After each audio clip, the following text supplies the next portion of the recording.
Video kemarin saya berbagi mengenai bagaimana anak-anak relatif lebih cepat bertahan dengan COVID-19.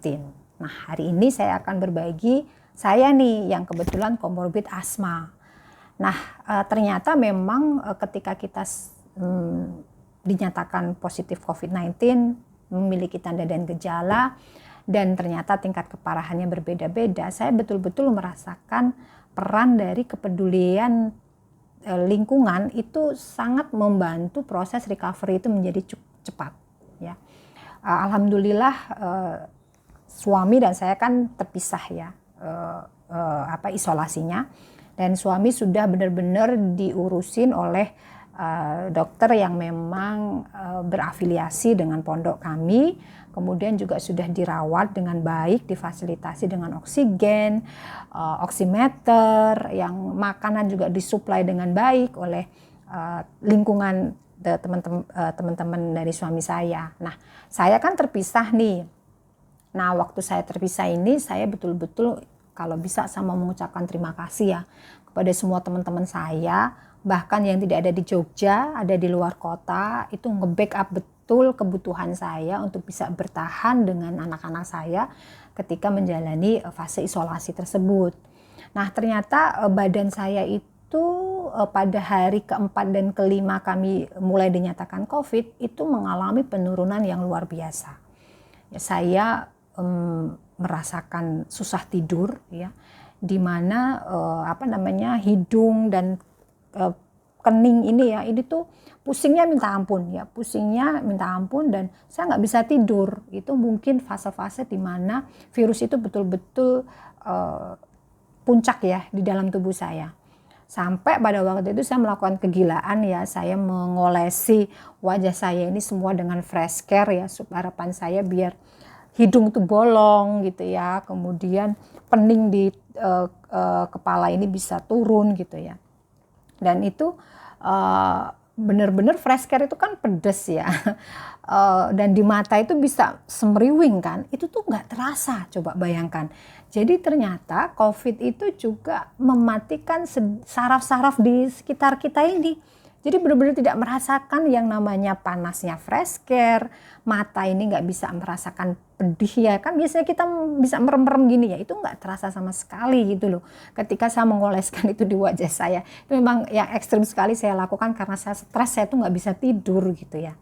Nah, akhirnya sampai jam 2 pagi itu saya akhirnya bisa tidur dengan diolesi fresh care tadi, meskipun cuma sebentar, dan tidurnya itu random banget. Jadi yang ketika kita merem itu yang lewat itu bisa data, bisa angka, bisa algoritma, bisa grafik gitu ya. Mungkin sesuai dengan apa yang kita pikirkan ya. Kalau mungkin saya seorang dosen yang punya banyak sekali data, algoritma kerja, protokol kerja, list pekerjaan itu keluar semua di situ ya. Keluar semua, dan itu random sekali, dan itu kacau. Saya benar-benar nggak bisa merasakan tidur yang nyenyak. Nah, akhirnya pada hari keempat ya, kelima itu saya merasakan hal seperti itu. Masuk hari kelima, batuk dan sesak nafas itu mulai muncul. Nah, di situ sebenarnya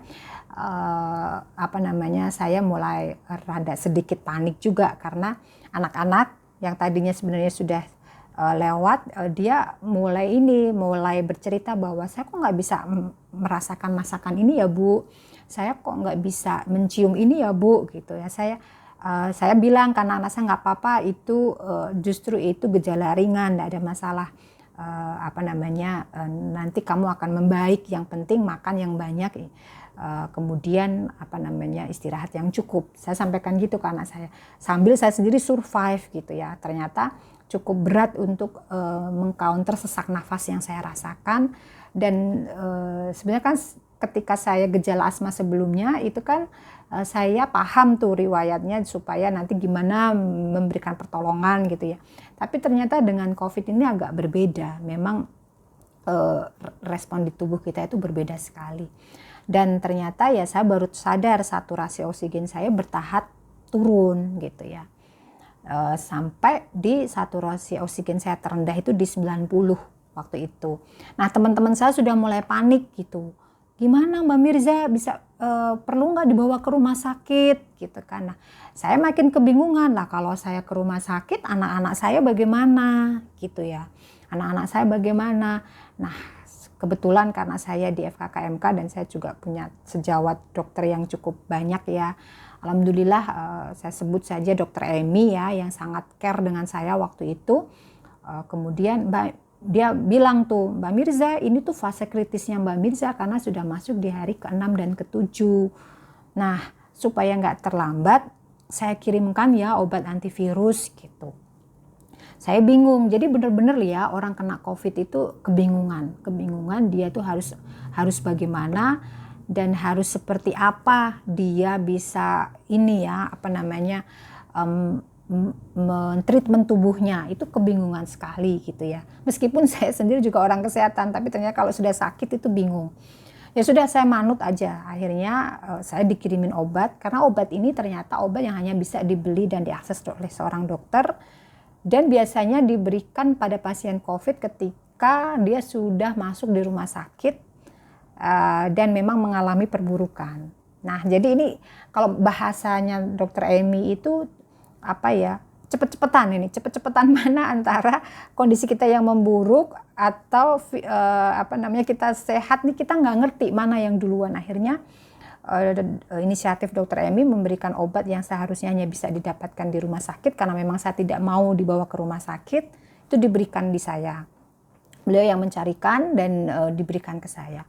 Dan jujur, waktu saya mengkonsumsi obat antivirus itu kan harus loading 8 butir ya. Itu saya khawatir ya minta ampun, karena saya nggak pernah mengkonsumsi obat sebanyak itu gitu ya. Saya sampai WhatsApp ke suami, ayah saya hari ini mengkonsumsi obat 8 butir, doanya semoga saya sehat selalu gitu ya. Nah, biasanya saya kalau minum obat ya cukup bismillah, baca doa. Kemarin itu waktu minum obat 8 butir, saya tuh sampai baca sholawat, baca Fatihah, baca semua doa-doa yang intinya saya tuh kepingin sehat. Ya Allah, saya kepingin dampingin anak-anak saya gitu ya. Jadi kekhawatiran akan macam-macam itu muncul, benar-benar stres itu mempengaruhi pada saat COVID itu. Akhirnya saya minumlah obat itu, dan alhamdulillah pada saat fase pertama saya mengkonsumsi obat antivirus itu, keadaan yang saya alami, reaksi yang saya alami benar-benar saya bisa tidur. Saya bisa tidur nyenyak, saya bisa tidur enak di malam harinya. Dan itu terasa sekali.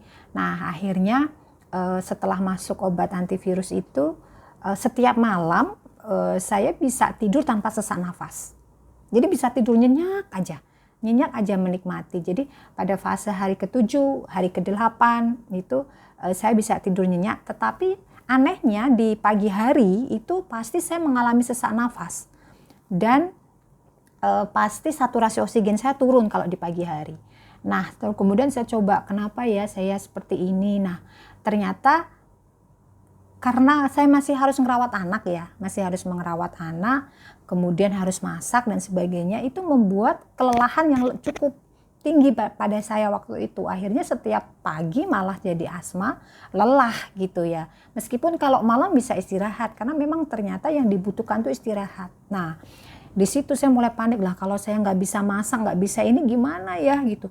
Dan alhamdulillah ya Allah, saya terima kasih sekali pada orang-orang yang mengirimkan makanan ke saya ya, makanan ke saya yang bisa menolong saya, mengurangi saya beraktivitas untuk di dapur sehingga saya bisa istirahat. Nah, sekali lagi pesan saya di sini bahwa COVID-19 itu tidak boleh, pasien-pasiennya itu tidak boleh dijudge, apalagi dijauhi, tapi benar-benar harus ditolong, karena mereka benar-benar dalam keadaan yang membutuhkan pertolongan dan bingung dia tuh harus apa.